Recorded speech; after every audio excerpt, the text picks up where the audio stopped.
Oui, parce qu'être éliminé au premier tour, c'est pas une bonne chose. D'abord pour les joueurs, pour le groupe, pour le club. D'autant plus que sur le match et au vu de l'adversité, il y avait la place pour passer. Maintenant, encore fallait-il y mettre tous les ingrédients que nécessite un match de coupe, et notamment la détermination, l'agressivité, l'envie. À savoir qu'on a fait en première mi-temps notamment un bon petit match amical. Et on a été puni parce que quand on ne respecte pas ce que représente et ce qu'est la coupe, la sanction elle tombe, et elle est tombée par cette élimination.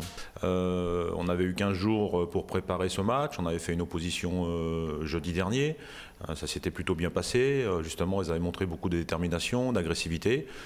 À croire qu'ils sont plus agressifs quand ils jouent entre eux que quand ils jouent contre les adversaires. Donc c'est pour ça que j'étais un petit peu remonté et en colère, parce qu'être battu par meilleur, on l'accepte, à condition d'avoir tout fait pour faire en sorte de gagner le match. Et là, ça a été loin d'être le cas. Je pense qu'on en avait encore sous la semelle. Donc il y a quelques têtes qu'il va falloir très vite dégonfler et revenir à l'essentiel du football. Il faut d'abord vouloir se battre, vouloir faire des efforts sur un terrain. Et si c'est un match de reprise, au bout d'une heure, on est cuit et on fait confiance aux remplaçants qui sont là pour ça. On a autant d'occasions qu'eux. On a eu surtout des occasions en première mi-temps, bizarrement, dans notre mauvaise période où on n'a pas bien abordé le match. On aurait pu marquer les premiers, c'est nous qui avons eu les premières occasions. Mais encore une fois, on n'a pas fait les bons choix, on n'a pas mis toujours la conviction nécessaire. Et on sentait que ce match allait se jouer sur pas grand-chose et que le premier qui marquerait gagnerait. C'est ce qui s'est passé, parce qu'ils ont marqué un quart d'heure de la fin. Et on a été dans l'incapacité de revenir. C'est pas faute de les avoir mis en garde avant le match.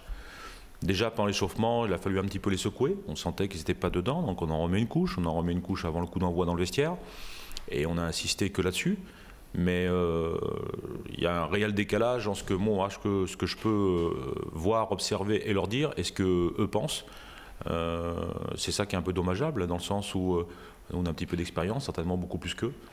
Et ils ne sont pas suffisamment à l'écoute de ce genre de choses. Malgré tout, ils pensent que ça va passer. Ils ont une forme de décontraction, ils sont parfois négligents.